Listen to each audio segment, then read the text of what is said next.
Good morning to all of you students. हम आप लोगों को आज संघवाद चैप्टर आप लोग पढ़े ही हैं। संघवाद चैप्टर में आपने को ये बताया है कि किसी भी देश की शासन व्यवस्था को सुचारू रूप से चलाने के लिए ये जरूरत पड़ती है कि जहाँ के लोग जिस प्रकार से शासन व्यवस्था करते हैं। हमारे देश में संघवाद की व्यवस्था है।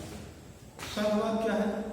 देखिए, संघवाद वह व्यवस्था है जिसमें शासन को सुचारू रूप से चलाने के लिए एक ऊर्ध्वाधर व्यवस्था होती है, एक संघीय व्यवस्था होती है। तो ऊर्ध्वाधर व्यवस्था में आपको पता है, ऊर्ध्वाधर का मतलब ये होता है ऊपर से नीचे।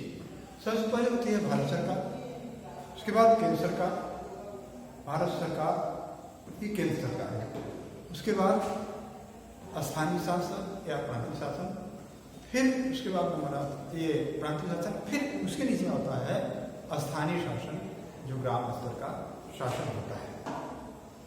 तो इस प्रकार की प्रक्रिया को हम कहते हैं सत्ता का विकेंद्रीकरण।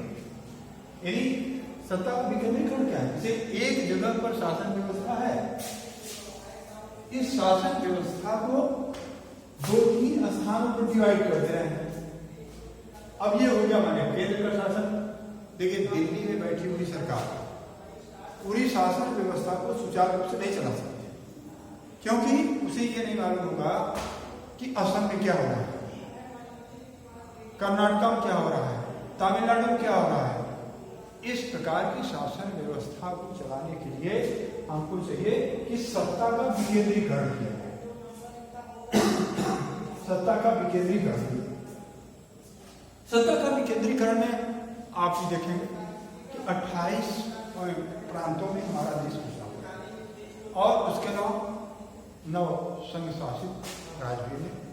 अब इस प्रकार के जो स्थानीय ये हैं, प्रांत का शासन डिसेंट्रलाइज हुआ और स्थानीय शासन ये जो है केंद्र की सरकार बनी, प्रांत की सरकार बनी, उसके बाद संघ की सरकार बनी। इसके साथ साथ आप देखिए कि इससे फायदा क्या होता है?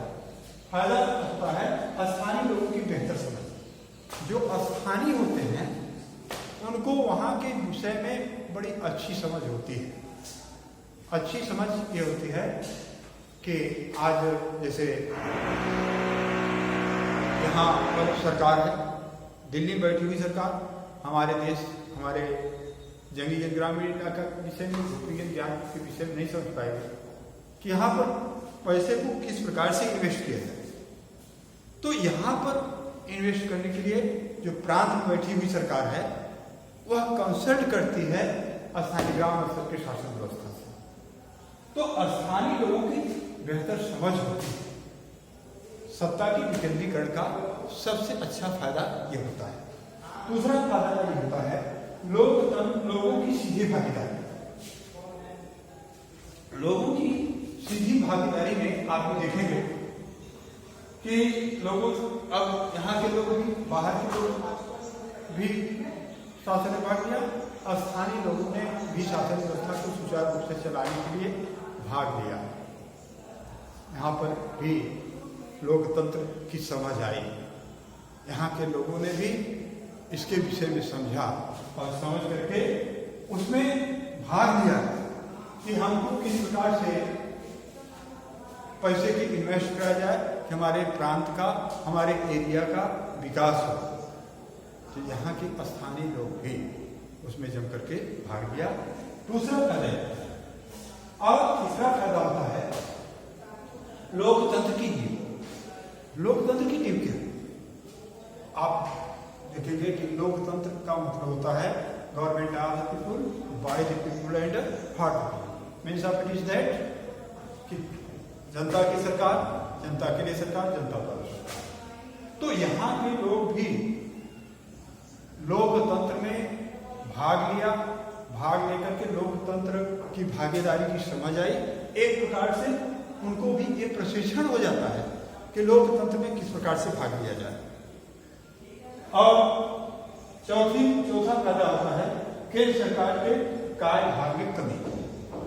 केंद्र सरकार दिल्ली में बैठी थी, केंद्र सरकार पूरे देश की शासन व्यवस्था को सुचारू रूप से चला नहीं पाएगी, वह अस्थायी समझ उसके अंतर्गत नहीं रहेगी।